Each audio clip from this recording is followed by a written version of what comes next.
She was 7 years old, barefoot, bleeding from fresh cuts on her knees, whispering, "Please don't let him find me," as she crawled under a Mafia boss's table. Seconds later, her stepfather, Rage, twisting his face into something monstrous, kicked open the diner door, scanning the booths like a predator hunting wounded prey.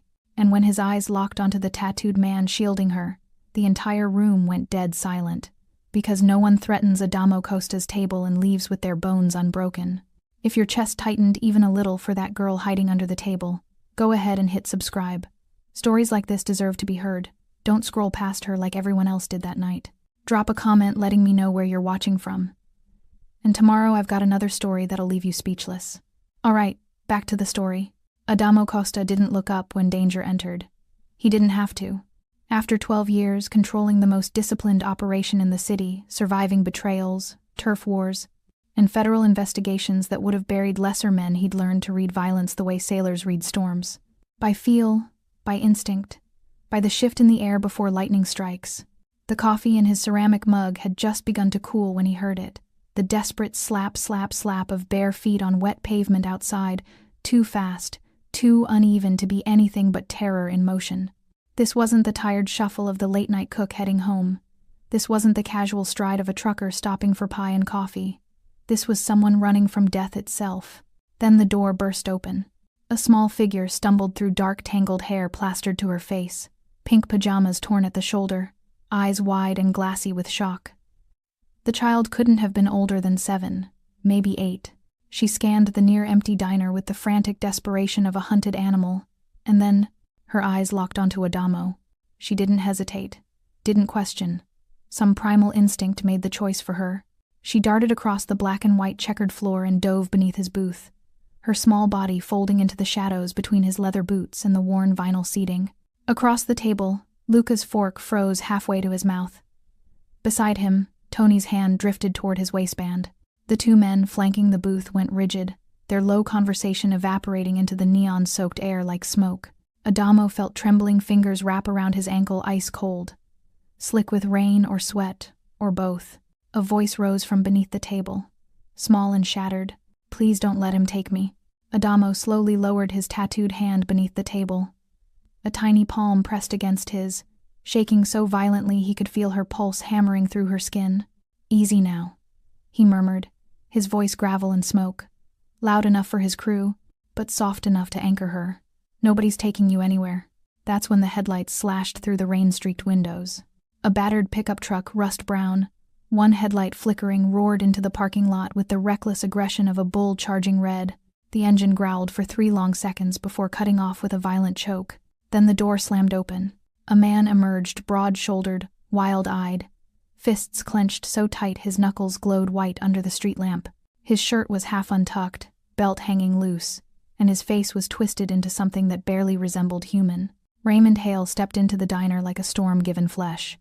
His eyes swept the room booth by booth, face by face, searching, and when his gaze finally landed on Adamo's table, on the man sitting calm and unmoving with tattooed hands resting flat on the table's edge, Raymond's lips curled into something between a snarl and a grin. "I'm looking for my stepdaughter," he growled, voice thick with barely contained violence. Little brat ran off. "You seen her?" The diner went silent. Every eye turned to Adamo. And Adamo, his expression carved from stone, his voice colder than the rain outside, lifted his gaze and met Raymond's eyes without flinching. "No," he said simply. "Haven't seen anyone." Raymond's jaw clenched. His fingers twitched toward his belt. But before he could move, before he could speak, Luca and Tony shifted in their seats, subtle, deliberate movements that made the bulges beneath their jackets unmistakable. Raymond's eyes flicked to them, then back to Adamo. For 5 heartbeats, the world balanced on the edge of violence. Then Raymond exhaled through his nose, slow and venomous. "She's mine," he hissed.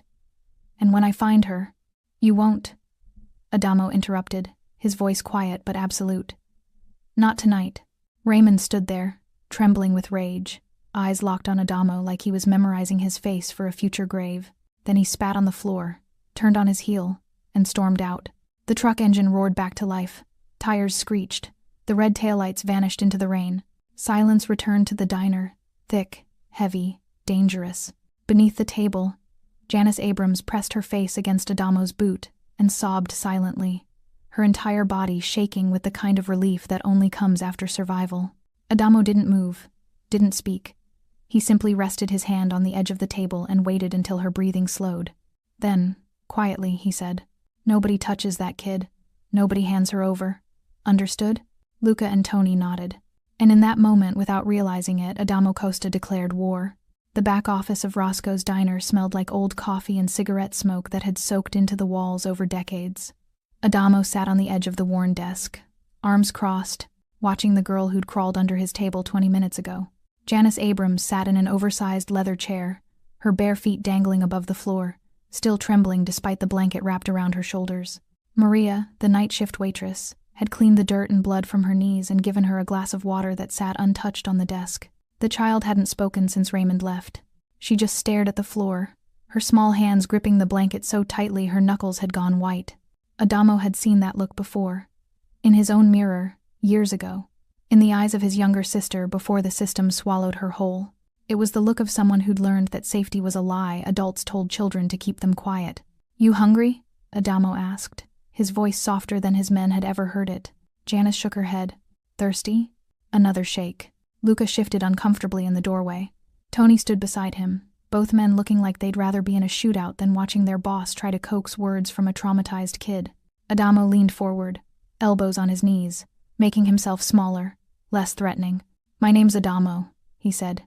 "You don't have to tell me yours if you don't want to. But I need to know, is that man out there your father?" Janice's voice came out barely louder than a whisper. "Stepdad. Where's your mom?" "Gone." Her eyes stayed fixed on the floor. "She left when I was 5. Raymond said she didn't want me anymore." Adamo's jaw tightened. He'd heard that story too many times. The abandonment, the replacement, the step-parent who saw the child as an inconvenience at best, a punching bag at worst. "How long's he been hurting you?" Janice flinched at the word hurting, and Adamo knew the answer before she spoke. "He gets angry, a lot, especially when he drinks, or when I'm too loud, or when I'm in the way." Her voice cracked. "I try to be good, I really do, but it's never good enough." Maria made a soft sound in the corner, something between grief and rage. Adamo kept his expression neutral, his voice steady. Inside, something old and violent began to wake. "What made you run tonight?" Janice's hands twisted the blanket tighter. For a long moment, Adamo thought she wouldn't answer. Then, in fragments the way children speak when remembering nightmares, the story came out. "He had people over, 2 men in uniforms, police uniforms." She swallowed hard. "They were in the garage. I was supposed to be asleep. But I heard them yelling, so I looked through the window." "What were they doing?" "Opening boxes. Big metal boxes. There were guns inside. Lots of them." Her voice dropped even lower. "Raymond was counting money. The police were taking the boxes." Adamo exchanged a glance with Luca. Illegal weapons. Corrupt cops. This wasn't just domestic violence anymore. "Did they see you?" Adamo asked carefully. Janice nodded, tears finally spilling down her cheeks. One of them pointed at the window. "Raymond looked up and saw me. He got so mad. Angrier than I've ever seen. He came inside screaming that I ruined everything, that I shouldn't have been watching, that I was going to." She couldn't finish. Her breathing turned ragged, panicked. Adamo moved slowly, crouching in front of her chair, so they were eye level. "Hey, look at me." He waited until her terrified eyes met his. "You're safe now. Whatever he said he was going to do, he's not doing it. Not while I'm breathing."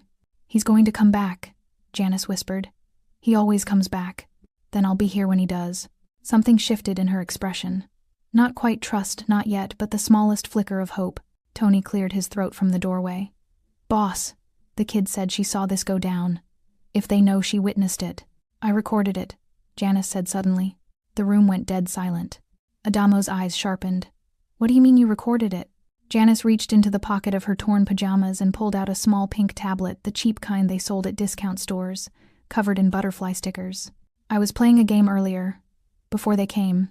The recording app was still on. I didn't mean to, but..." She pressed the screen, and her voice, small and frightened, came through the speaker. "Mommy's favorite song." Then other voices. Male, aggressive. 20 crates. That's what we agreed on. You're getting paid, aren't you? Take the damn guns and go. The gray circuit doesn't appreciate delays, Hale. Adamo's blood went cold. He knew that name. The Gray Circuit, whispers in the underground. A shadow organization that moved money, weapons, and worse through legitimate channels. Child trafficking, political corruption. They were untouchable because they were connected to everyone who mattered.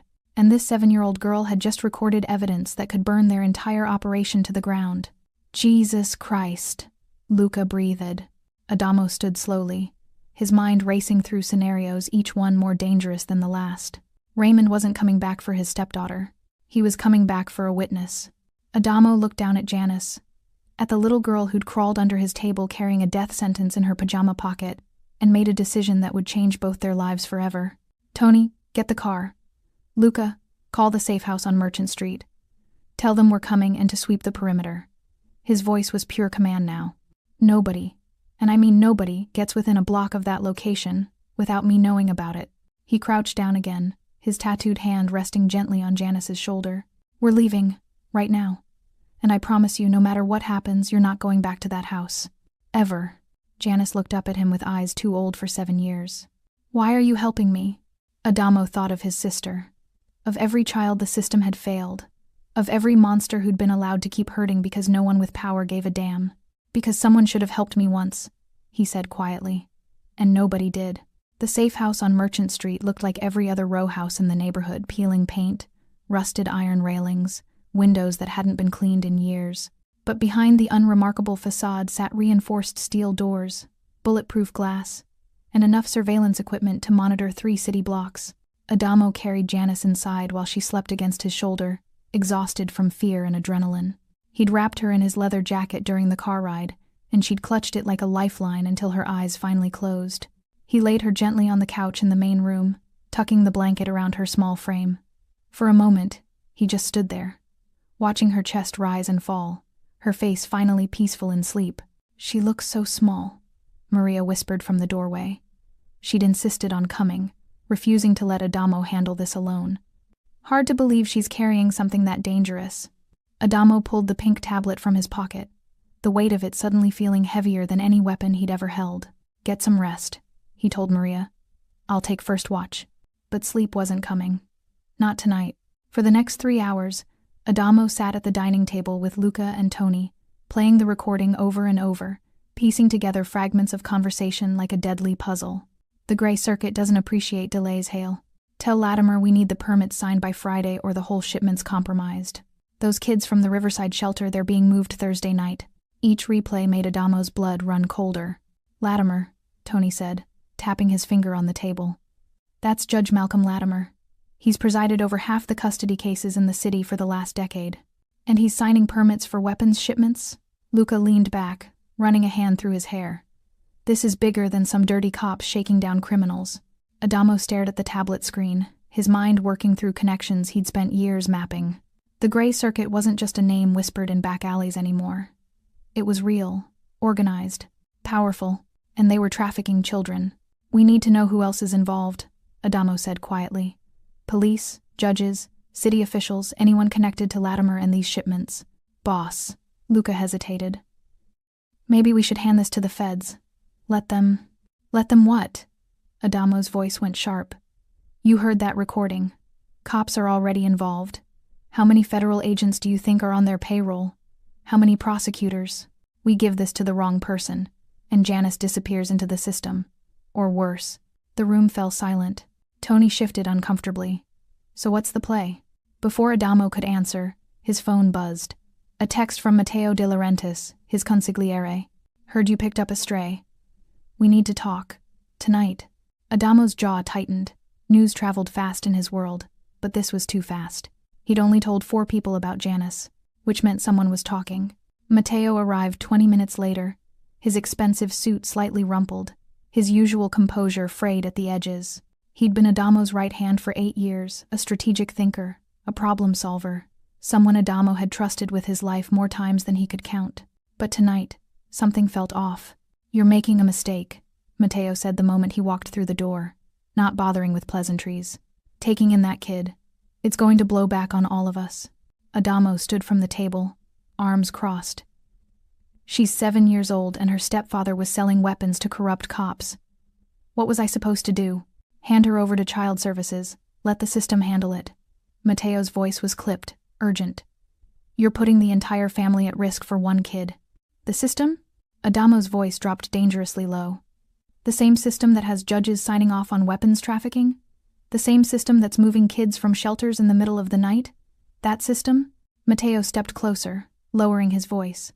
You're not thinking clearly, Adamo. You're letting emotion cloud your judgment. This girl, she's not your responsibility. She's not your sister. The air in the room went cold. Luca and Tony tensed, hands drifting instinctively toward their waistbands. Adamo took a slow breath, his eyes locked on Mateo's. Say that again. I'm saying you're making this personal when it should be business. Mateo's frustration was bleeding through now. We have operations across 6 districts. We have alliances that took years to build. You want to throw all of that away because some kid stumbled into the wrong place at the wrong time? She didn't stumble. She ran. From a man who was going to kill her for witnessing something she shouldn't have seen. Adamo's voice was steel now. And yeah, Mateo, it is personal. Because when I was 10 years old, I watched my sister beg for help from people who were supposed to protect her. And they did nothing. So forgive me if I'm not willing to let history repeat itself. Mateo stared at him for a long moment, something unreadable flickering behind his eyes. You're going to get people killed, he said finally. People who've been loyal to you for years. Then they can walk away. Nobody's forced to stay. Adamo stepped back, creating distance. But that girl? She stays. End of discussion. Mateo's jaw worked like he wanted to say more. Instead, he shook his head slowly. I hope you know what you're doing, boss. He turned and left without another word. The door clicked shut behind him. Tony let out a breath he'd been holding. That was weird, right? That wasn't just me? He's scared, Luca said quietly. Can't blame him. The gray circuit isn't something you go to war with lightly. Adamo walked to the window, watching Mateo's car pull away into the night. Something wasn't right. The urgency in Mateo's voice.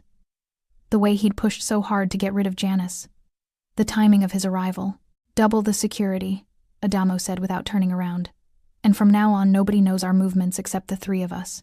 You think Mateo's compromised? Tony asked carefully. Adamo didn't answer. But as he watched the taillights disappear around the corner, one thought crystallized in his mind with terrible clarity. Trust was a luxury he could no longer afford. 3 days passed in tense silence. Janice barely spoke. She stayed close to Adamo, always within arm's reach, like a shadow afraid of losing its light. She ate when he told her to, slept curled up on the couch with her pink tablet clutched to her chest. And every time a car drove past outside, she flinched. Maria brought her clothes from a thrift store, jeans that were a size too big, a purple hoodie, sneakers with Velcro straps. Janice wore them without comment, her eyes distant, like she was waiting for the inevitable moment when this fragile safety would shatter. Adamo knew that feeling. He'd lived it. On the 3rd night, he made the call he'd been avoiding. We need to move her, he told Luca and Tony in the kitchen while Janice slept. This place is compromised. Too many people know about it. Where? Tony asked. The old marina property, north side. It's been off the books for 2 years, no records, no paper trail. We move after midnight when the streets are clear. Luca nodded. I'll prep the route. Side streets only, no highways. Adamo glanced toward the living room, where Janice's small form was barely visible under the blanket.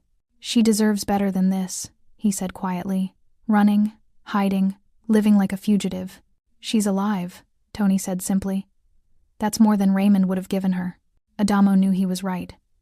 But it didn't make the guilt any lighter. They left at 1:47 a.m. 2 cars. Adamo drove the lead vehicle with Janice in the back seat, wrapped in a blanket, barely awake. Luca and Tony followed in the second car, maintaining a 2-block distance. The streets were empty, just the occasional drunk stumbling home, a few late-shift workers waiting at bus stops. The city had that hollow, suspended feeling it only gets in the dead hours before dawn. Janice sat up slightly, rubbing her eyes. Where are we going? Her voice was small, uncertain. Somewhere safer, Adamo said, glancing at her in the rearview mirror. Somewhere Raymond won't think to look. He'll find me. It wasn't fear in her voice anymore, just resignation. He always finds me. Not this time. Adamo turned onto Riverside Avenue, a narrow street lined with closed storefronts and abandoned warehouses. The route Luca had mapped out was solid, minimal traffic cameras, easy exits if something went wrong, but something already had. The first shot shattered the rear window. Glass exploded inward. Janice screamed. Adamo's instincts took over. He jerked the wheel hard right, slamming the car into the alley entrance as bullets punched through the trunk, the doors, the roof. "Get down," Adamo roared. "Head down. Now." Janice dropped to the floor, hands covering her head, sobbing. Through the spider-webbed windshield, Adamo saw them. 3 men on the rooftop across the street, muzzle flashes lighting up the darkness. 2 more emerging from a parked van, assault rifles raised. This wasn't random. This wasn't opportunistic. This was planned. Adamo's phone buzzed Luca calling. "We're boxed in!" Luca's voice was sharp with adrenaline.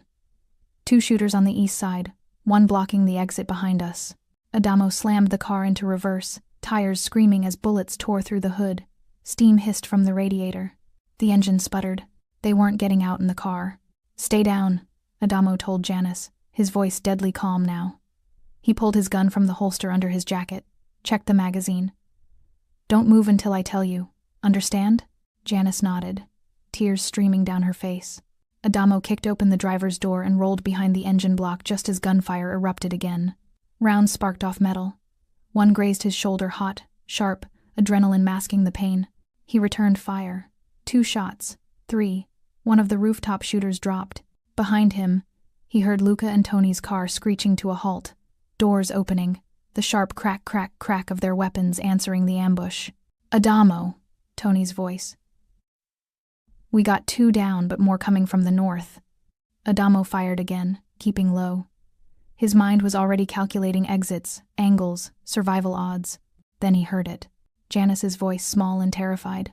"Adamo." He turned. One of the shooters had flanked around the alley entrance. He was 15 feet away, rifle aimed directly at the car at Janice. Time fractured. Adamo didn't think. Didn't calculate. He lunged forward, throwing himself between the gunman and the car just as the rifle barked. The bullet hit him in the side, just below the ribs.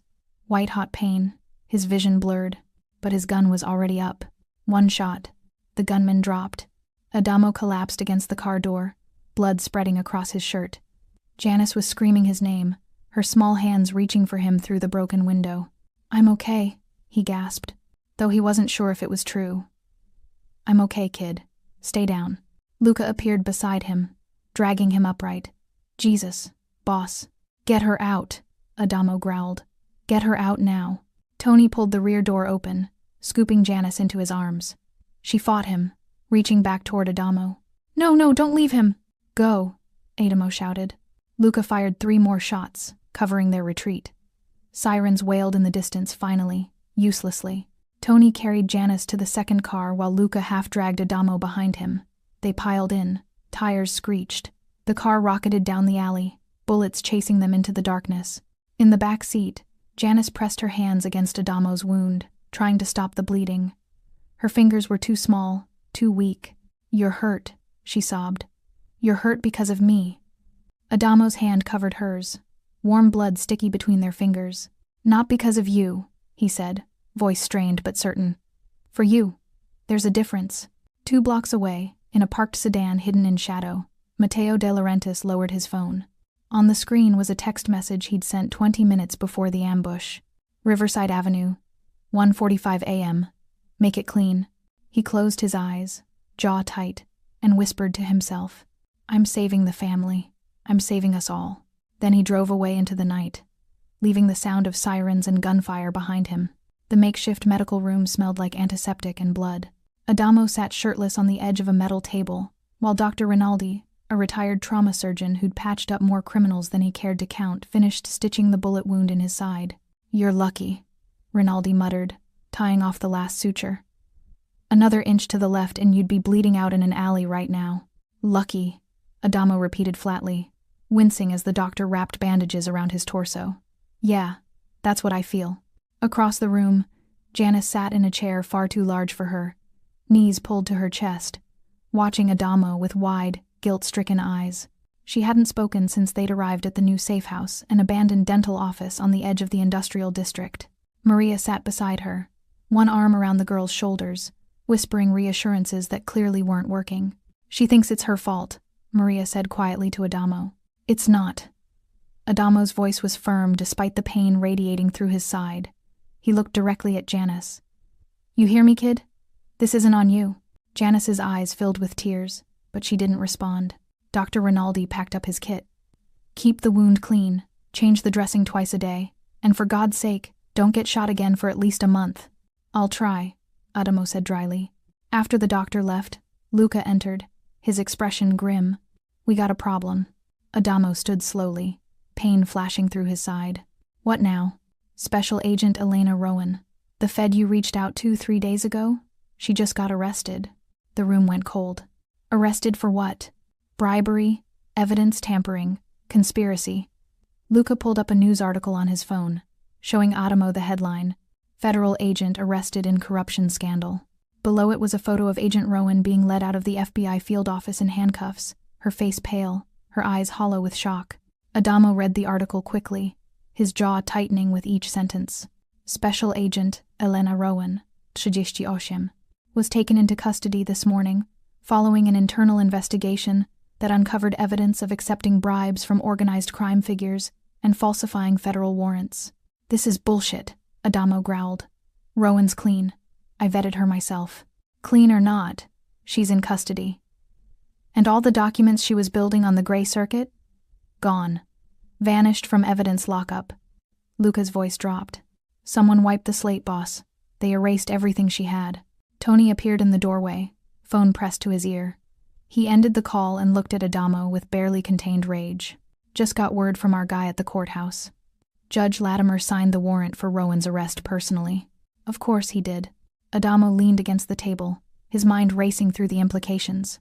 Agent Rowan had been their only legitimate connection to the federal system, someone who could take Janice's recording and turn it into actionable prosecutions. Now she was facing prison herself. And whoever was behind it had just sent a very clear message. We can reach anyone. We can destroy anyone. You can't win this. They're cleaning up, Adamo said quietly. Tying off loose ends. Anyone who gets close to the truth gets buried. So what do we do? Tony asked. Adamo looked at Janice, still curled up in that chair, still carrying the weight of a world that wanted her dead. We go to war, he said simply, but smarter. No more reaching out to feds. No more trusting the system. We handle this ourselves. Luca shifted uncomfortably. Boss, I'm with you. You know I am. But taking on the gray circuit alone? That's suicide. Then we don't go alone. Adamo grabbed his shirt, pulling it on carefully over the bandages. We find their enemies, people they've burned, rivals who want them gone as badly as we do. We build an alliance. And the girl? Tony glanced at Janice. She can't keep running forever. She won't have to. Adamo's voice hardened. Because we're going to end this. Permanently. Later that night, after Maria had finally coaxed Janice into sleeping, Adamo sat alone in the dark office, staring at the pink tablet on the desk. The recording played softly through the speaker. The gray circuit doesn't appreciate delays. Hale, those kids from the Riverside shelter, they're being moved Thursday night. He replayed it. Again. And again. There was something in the background he hadn't caught before. A sound. Faint, but distinct. He leaned closer, turning up the volume. A train horn. Then a voice in the distance. Platform 6. Last call for Newark. Newark Station. Adamo's eyes narrowed. The recording wasn't made at Raymond's house. It was made somewhere near the train station, which meant Raymond had been moving the weapons through public transit, hiding in plain sight, using the crowds and constant motion to mask the transfers. And if that was true, then there were records, security footage, transit logs, evidence that couldn't be wiped as easily as federal documents. Adamo pulled out his phone and texted an old contact, someone who owed him favors and had access to the city's transit surveillance system. Need footage from Newark Station. 3 nights ago. All platforms. Send it encrypted. The response came 2 minutes later. You got it. But be careful. Word is someone's been asking about you. High-level inquiries. Federal. Adamo stared at the message. Federal. Not the gray circuit. Not Raymond's people. Someone else was watching. He deleted the conversation and stood, walking to the window. The industrial district stretched out below, dark, silent, indifferent. Behind him, the door creaked open. Mateo stepped inside, his face carefully neutral. Heard about Rowan, he said. That's rough. Adamo didn't turn around. Yeah, rough. Makes you wonder who you can trust anymore, doesn't it? Something in Mateo's voice made Adamo's spine stiffen. He turned slowly, studying his consigliere's face in the dim light. "It does," Adamo said carefully. "Makes you wonder who's really on your side." Matteo held his gaze for a long moment. "I'm just saying maybe it's time to reconsider this whole thing. Hand the girl over to someone who can protect her properly, before more people get hurt. She's staying with me, even if it costs you everything?" Adamo stepped closer, his voice dropping to something dangerous. "Especially then." Matteo's jaw tightened. For a moment, something flickered behind his eyes. Guilt, maybe, or calculation. Then he nodded slowly. "Your call, boss." He left without another word, and Adamo stood there in the darkness, the cold certainty settling over him like snow. The enemy wasn't just outside anymore. They were already inside. The explosion happened at 4:17 a.m. Adamo jolted awake on the couch, his hand instinctively reaching for the gun on the coffee table. The wound in his side screamed in protest, but adrenaline drowned out the pain. Across the room, Janice sat up, eyes wide with terror. "What was that?" she whispered. Before Adamo could answer, his phone erupted with calls. Luca, Tony, 3 other crew members. He answered Luca first. "Boss," static crackled. "The Merchant Street house, it's gone. Completely gone." Adamo's blood turned to ice. "What do you mean gone?" "Blown to hell. Someone planted explosives in the walls. The whole building collapsed." Luca's voice was shaking. "If we'd still been there." "Casualties. 2 of our guys were doing a final sweep before shutting it down permanently. They didn't make it out." Adamo closed his eyes, grief and rage warring in his chest. Carlo and Dominic, both good men, both loyal. Both dead because someone had sold them out. "Get everyone to the backup location on 5th, Adamo said, his voice cold and controlled. "Nobody moves alone. Nobody trusts phone calls unless it's a verified code word. Understand?" "Understood." Adamo ended the call and looked at Janice. She was trembling, the blanket clutched around her like armor. "We're leaving," he said quietly. "Right now." 20 minutes later, they were in the car, Adamo driving despite the pain. Janice in the back seat with Maria, Tony riding shotgun with his weapon ready. The streets were still dark, the city barely awake, but Adamo's mind was racing, connecting pieces of a puzzle he'd been trying to ignore. The ambush on Riverside Avenue, someone had known the exact route, the exact time. Agent Rowan's arrest too convenient, too perfectly timed. Matteo's sudden urgency to get rid of Janice, not concern, but panic. And now the safe house bombing. Only 5 people had known they'd evacuated that location.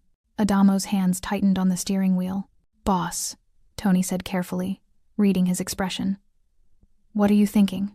"I'm thinking we have a traitor." The word hung in the air like poison. Maria leaned forward from the back seat. "You can't be serious. Everyone in the crew would die for me." "I know." Adamo's voice was bitter. "But someone's feeding information to the Gray Circuit. Someone close enough to know our movements. Our safe houses, our contacts." Tony's jaw clenched. "You thinking what I'm thinking?" Adamo didn't answer. He didn't need to. They arrived at the 5th Street location, just as dawn began bleeding gray light across the city. It was an old mechanic's shop abandoned for years, windows boarded up, the perfect place to disappear. Luca was already there, pacing like a caged animal. His face was streaked with soot from the explosion site. "Carlo and Dominic," he said when Adamo entered. His voice cracked. "I saw the bodies, what was left of them." Adamo gripped his shoulder. "We'll honor them. But first we end this." "How? We don't even know who." The door opened behind them. Matteo walked in, his suit pristine despite the early hour, his expression carefully composed. "Thank God you're all safe," he said. "When I heard about the explosion." "How did you hear?" Adamo's voice was quiet, dangerous. Matteo blinked. "What?" "The explosion. How did you hear about it?" Adamo stepped closer. "I didn't call you. Luca didn't call you. So how did you know?" Matteo's face flickered just for a second before the mask returned. "One of the guys texted me. I don't remember who." "Show me." "What?" "Your phone. Show me the text." The silence stretched like a blade. Matteo's hand moved toward his pocket, then stopped. His eyes darted to the exits, calculating, desperate. And in that moment, Adamo knew. It was you, not a question, a statement. Matteo's shoulders sagged, the pretense crumbled. "You don't understand." "I understand perfectly." Adamo's voice was ice. "You sold us out. You told them about Riverside Avenue. You made sure Rowan got arrested. You gave them the safe house location. I was protecting the family. Mateo's voice rose, defensive. You were so focused on that girl you couldn't see what was happening. The gray circuit was going to come after all of us. They have judges, cops, politicians. We can't win against them. So you surrendered before the fight even started. I made a deal, Mateo shouted. They promised if we handed over the girl and the recording, they'd leave the rest of us alone. The organization would survive. Everyone else would be safe. Except Janice. Adamo's voice dropped to something lethal. Except a 7-year-old child. She's one kid versus the entire family. Don't you see? I did this for you. For all of us. Tony moved, his gun half drawn, but Adamo raised a hand, stopping him. You did this because you're a coward, Adamo said quietly. Because when it mattered, you chose easy over right. Mateo's face twisted with anger and shame. You think you're some kind of hero? You're a criminal, Adamo. Just like me. Just like all of us. Don't pretend. The door burst open. Gunfire erupted. Luca dove left. Tony returned fire. Adamo grabbed Janice, shielding her with his body as bullets tore through the walls. 4 men poured through the entrance, Raymond's people, weapons raised, moving with military precision. And Mateo, standing frozen in the middle of the chaos, realized too late what he'd done. No, he screamed. We had a deal. You said. One of the gunmen shot him in the chest. Mateo collapsed, blood spreading across his expensive shirt, his eyes wide with betrayal. Adamo fired back, dropping one attacker. Tony got another. But more were coming through the back entrance. Go! Luca shouted, providing cover fire. Get her out! Adamo didn't hesitate. He scooped Janice into his arms and ran for the side exit, Maria right behind him. Behind them, Mateo crawled across the floor, choking on his own blood, reaching out with one trembling hand. Adamo, he gasped. I'm sorry, I thought. Another explosion rocked the building. The ceiling groaned. Luca grabbed Mateo, trying to drag him toward the exit, but the consigliere's weight was too much, and the attackers were closing in. Leave me, Mateo wheezed. Just tell him I tried. The attackers were 10 feet away. Mateo's hand found the gun that had fallen beside him. With the last of his strength, he raised it and fired not at the attackers, but at the gas line running along the wall. Run! He screamed. Luca bolted for the exit just as the explosion consumed the building. Adamo burst through the side door carrying Janice, the blast wave throwing them forward onto the pavement. He twisted in midair, taking the impact on his injured side, gasping in agony but never letting go of the child. Maria pulled them both up. Tony and Luca stumbled out seconds later, coughing, covered in debris. Behind them, the mechanic's shop was an inferno. And somewhere in that fire, Mateo De Laurentiis burned his betrayal and his redemption reduced to ash. Janice clung to Adamo's neck, sobbing into his shoulder. I'm sorry, she kept repeating. I'm sorry, I'm sorry. Shh. Adamo held her tighter despite the pain. You have nothing to be sorry for. But as he watched the flames consume what was left of his crew's sanctuary, one truth crystallized with terrible clarity. They were out of safe houses, out of allies, out of options. The only way forward now was straight through the fire. They drove in silence. The stolen van's engine rattling like death itself was chasing them. Maybe it was. Adamo's shirt was soaked through with blood. The stitches from his gunshot wound had torn open during the explosion. Every breath felt like broken glass grinding against his ribs. But he kept driving, because stopping meant dying, and dying meant leaving Janice alone. In the back of the van, Janice sat between Maria and Tony, her face buried against Maria's shoulder. She hadn't spoken since they'd escaped the fire, just cried silently, her small body shaking with each sob. Luca sat in the passenger seat, his phone buzzing constantly. He ignored every call. They're tracking us somehow, he said finally. That's 3 locations they've hit in 48 hours. Someone's feeding them real-time intel. Mateo's dead, Tony said from the back. Who else could it be? I don't know. Adamo's knuckles were white on the steering wheel. But we can't keep running. We need to make a stand. Where? Luca asked. Every safe house we have is compromised. Adamo's mind raced through options, discarding each one as quickly as it formed. Then something clicked, a memory from years ago, before the organization grew, before the territory wars, when it was just him and a handful of loyal men trying to survive. The old warehouse on Pier 17, he said. The one we used for storage before the feds raided it in 2019. Luca turned to look at him. Boss, that place has been abandoned for 6 years. No power, no security. Half the roof is collapsed. Exactly. Nobody remembers it exists. Not even Matteo knew about it. I acquired it under a shell company before he joined. Adamo glanced in the rearview mirror at Janice. It's not much, but it'll buy us time. Time for what? Tony asked quietly. To end this. Adamo's voice was steel. I'm done running. I'm done hiding. Raymond wants the girl. Let him come for her. But this time we're ready. Pier 17 looked like something from a post-apocalyptic nightmare. The warehouse was a skeletal ruin, rusted metal beams jutting toward the sky, walls tagged with graffiti, windows shattered into jagged teeth. The smell of rotting fish and stagnant water hung heavy in the air, but it had something the other locations didn't. Clear sightlines in every direction and only 2 entrances to defend. Adamo parked the van inside, wincing as he climbed out.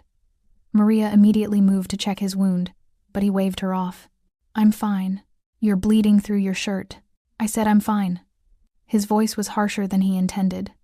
He softened it. Check on Janice. Make sure she's okay. Maria nodded, though her eyes said she didn't believe him for a second. Luca and Tony began fortifying the entrances, stacking old crates, setting up what little ammunition they had left, positioning themselves for maximum coverage. Adamo climbed the rusted stairs to the 2nd level, looking out over the pier. Dawn was breaking over the water, painting the sky in shades of blood and gold. Footsteps behind him, small, hesitant. Janice stood at the top of the stairs, her purple hoodie torn, her face streaked with soot and tears. You should be resting, Adamo said gently. I can't sleep. Her voice was barely audible. Every time I close my eyes, I see fire. Adamo crouched down to her level, ignoring the pain that lanced through his side. I know. I'm sorry you have to see all this. People keep dying because of me. Janice's eyes filled with tears again. Matteo, Carlo, Dominic, all those people at the building. It's my fault. No. Adamo's voice was firm. Listen to me, Janice. None of this is your fault.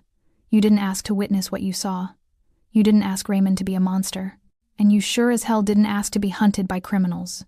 But if I hadn't recorded, then Raymond would have killed you that night and buried the evidence.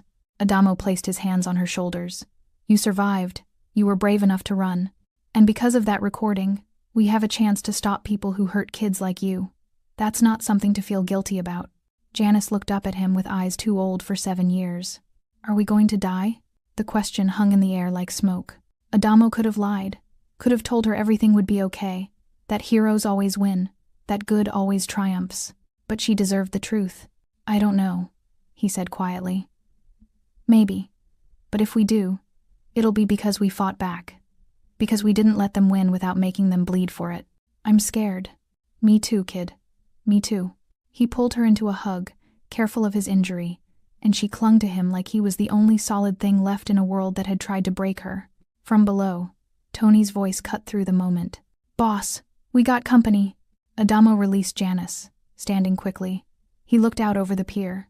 3 black SUVs were rolling toward the warehouse, moving slowly, deliberately. Hunters who knew their prey was cornered. Get downstairs, Adamo told Janice.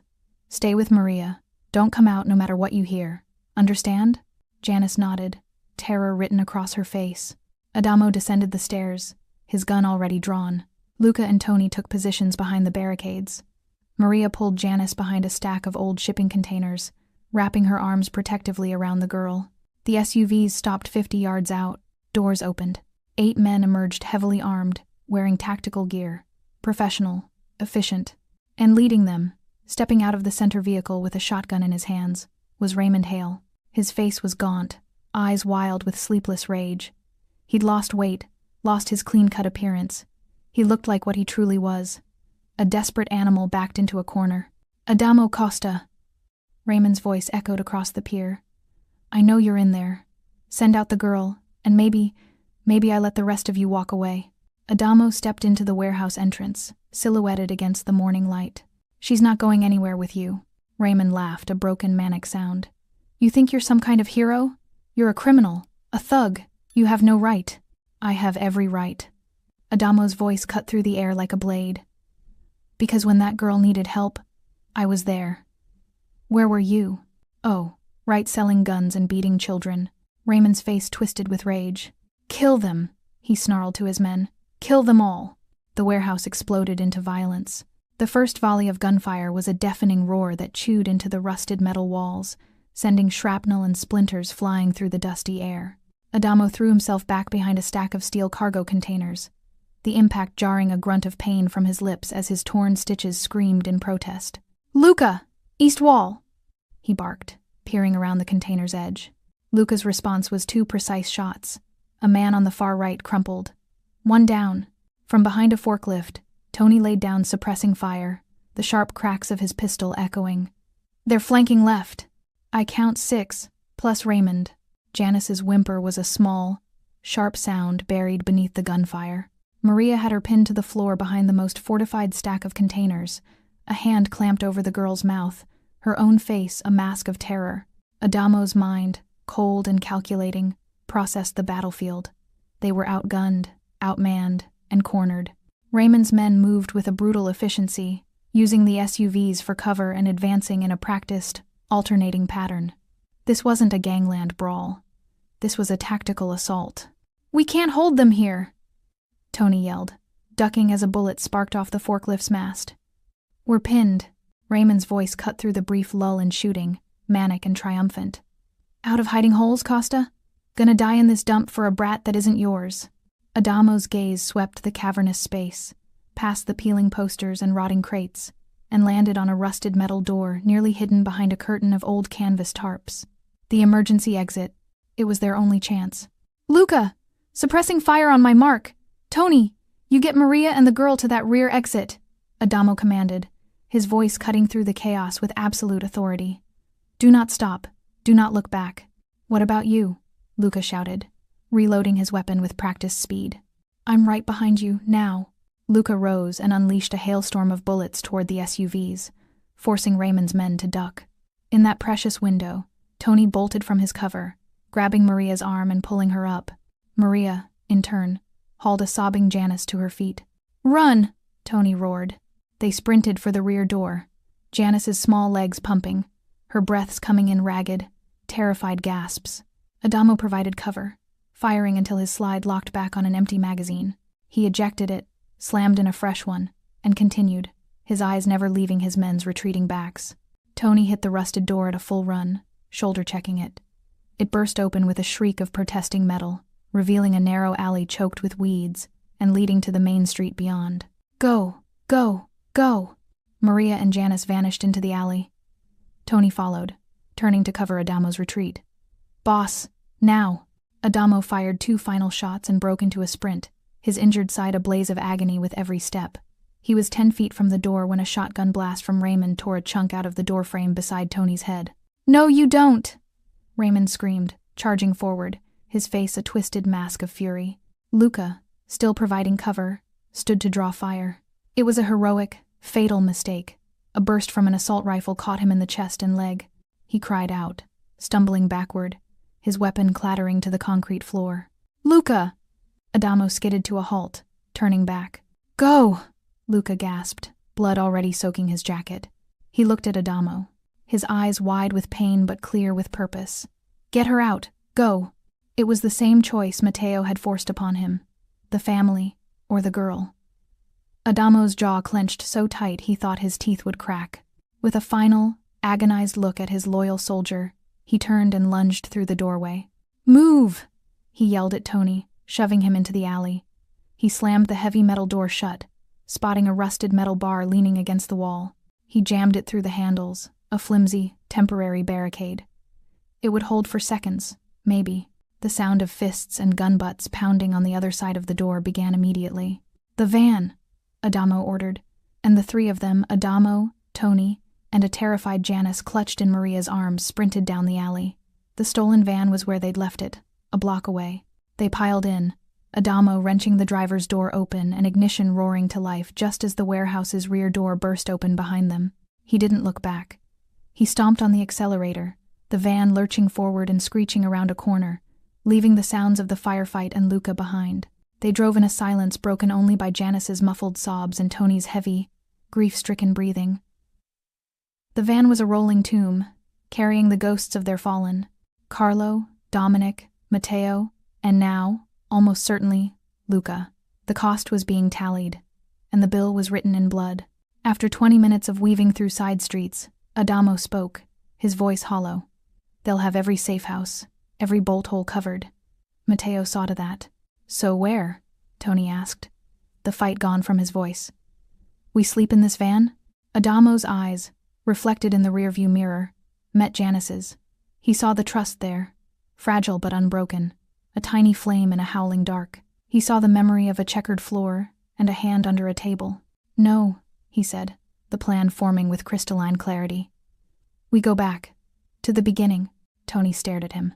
"You can't mean—" "Roscoe's," Adamo confirmed, his voice gaining a sliver of its old steel. "It's the one place he'd never expect us to be. He thinks we're animals, running for the deepest hole.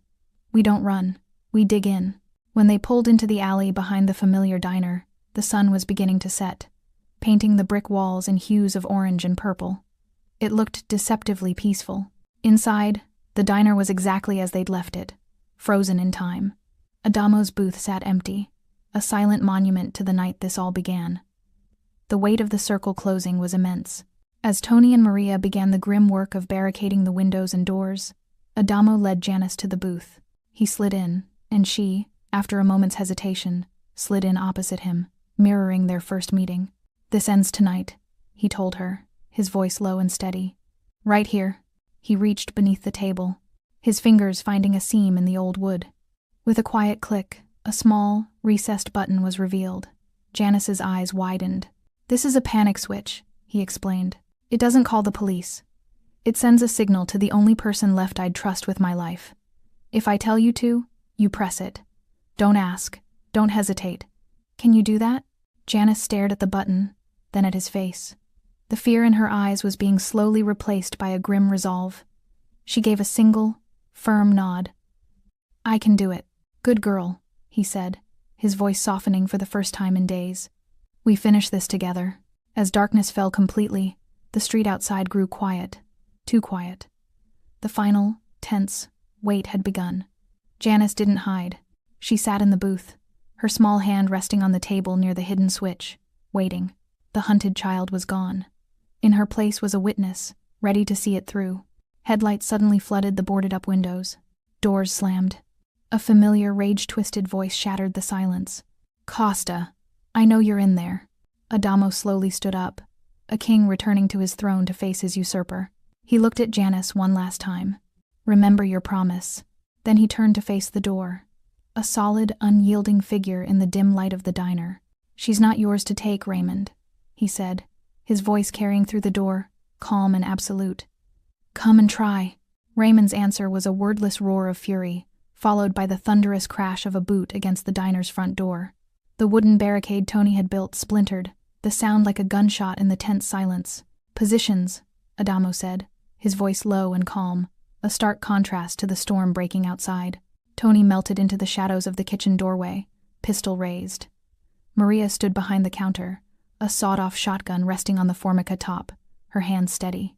Adamo remained standing before his booth, a dark silhouette, making himself the target. The door burst inwards, hanging crookedly on its hinges. Raymond stood framed in the entrance, backlit by the streetlights, a shotgun in his hands. His eyes were wild, his face a grotesque mask of sleepless rage and desperation. He wasn't the calculated predator from the first night. He was a rabid dog, backed into a corner and ready to bite. "Where is she, Costa?" he snarled, his chest heaving. "She's under my protection," Adamo replied, not moving a muscle. "That's the only answer you get." Raymond's lips peeled back from his teeth. He raised the shotgun, aiming directly at Adamo's chest. Wrong answer. Before he could pull the trigger, two figures in police uniforms stepped out of the darkness behind him, flanking him. They moved with an arrogant swagger, their service pistols drawn and aimed into the diner. Officer Miller and Officer Shaw, the same men from Janice's recording. "It's over, Costa," Miller said, his voice slick with a sense of power. "You're harboring a material witness. You're obstructing a police investigation. Step aside and hand the girl over, and maybe you only do 20 years. Adamo didn't even glance at them. His eyes remained locked on Raymond. "You brought cops to do your dirty work now, Hale? Couldn't finish it yourself? They're here to make it official," Raymond spat. "To clean up the mess you made?" From her hiding place under the table, Janice trembled. Her small body pressed into the shadows between Adamo's boots and the worn vinyl seat. She could see their shoes, hear the venom in their voices. She squeezed her eyes shut, trying to block it out, but the sound of the recording played in her mind. 20 crates, that's what we agreed on.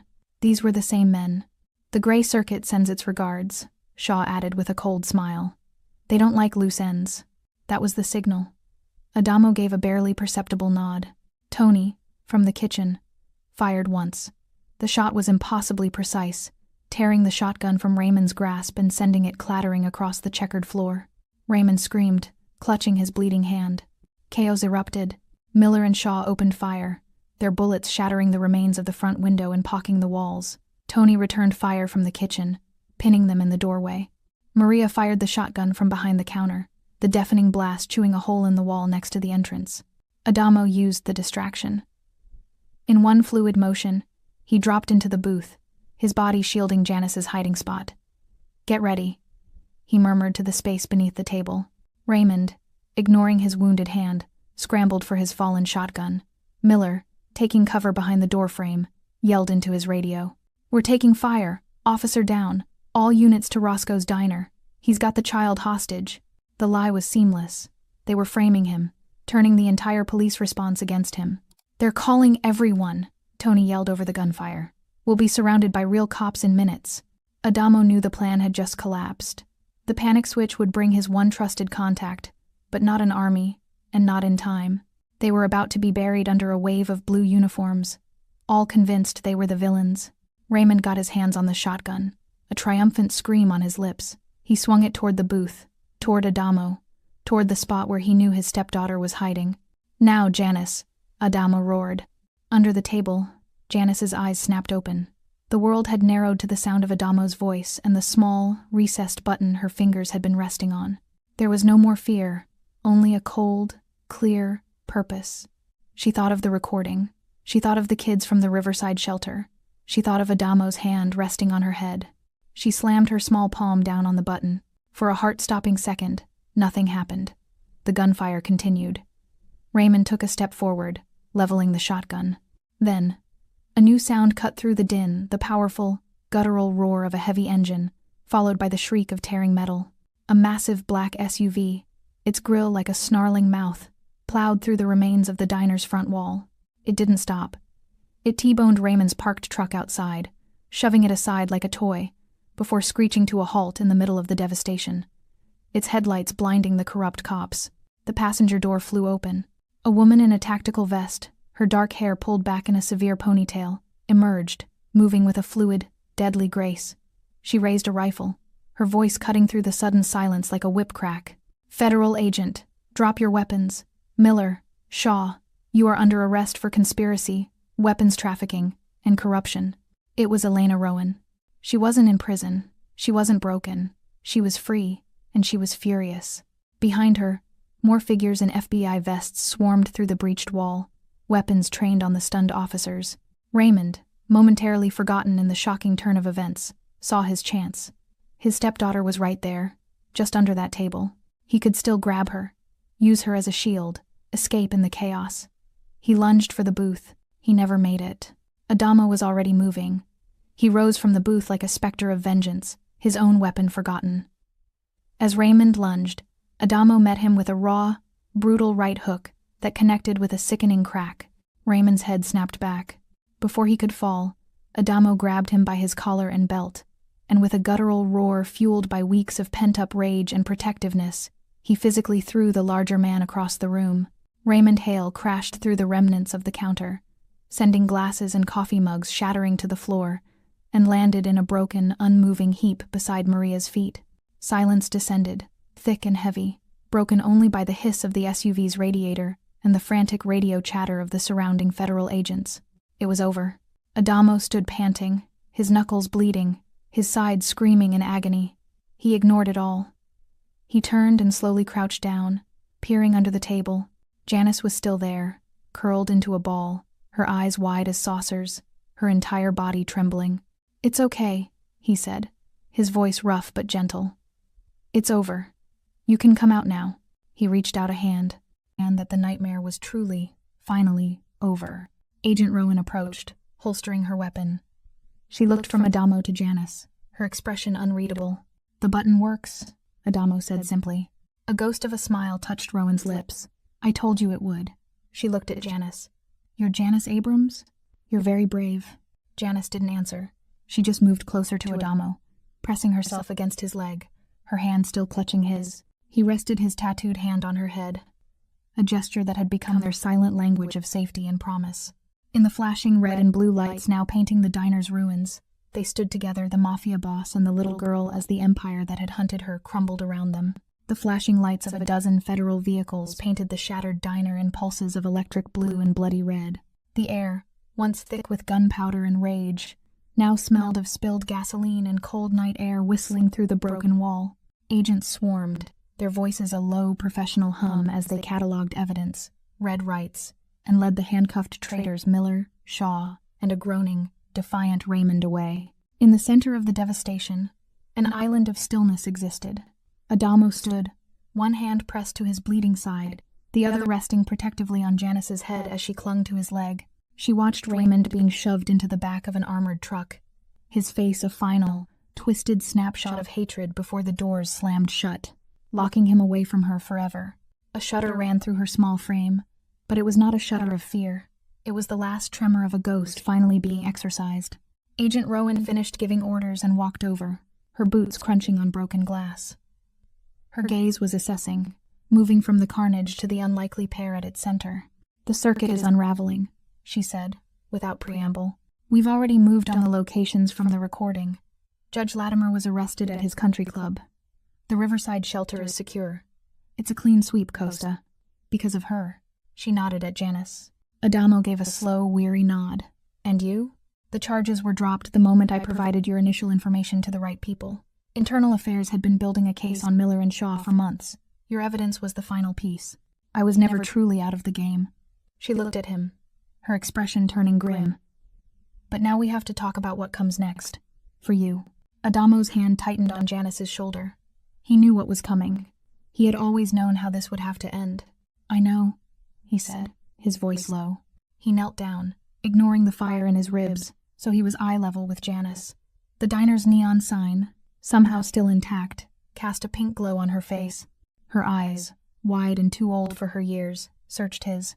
"Janice," he began, his voice rough with an emotion he never allowed himself to show.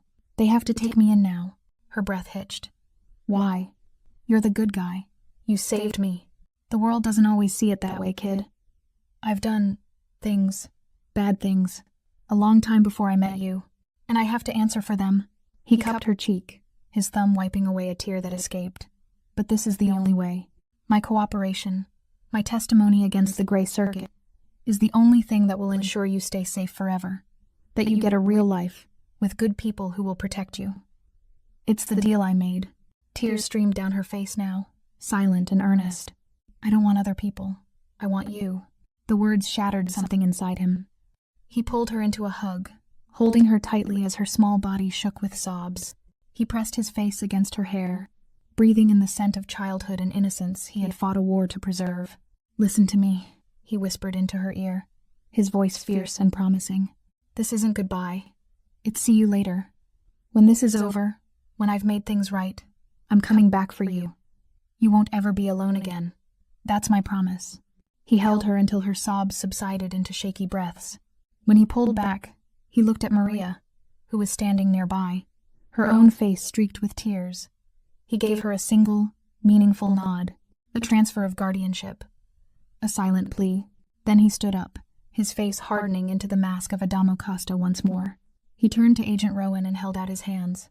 "Adamo Costa," Rowan said, her voice formal yet not unkind.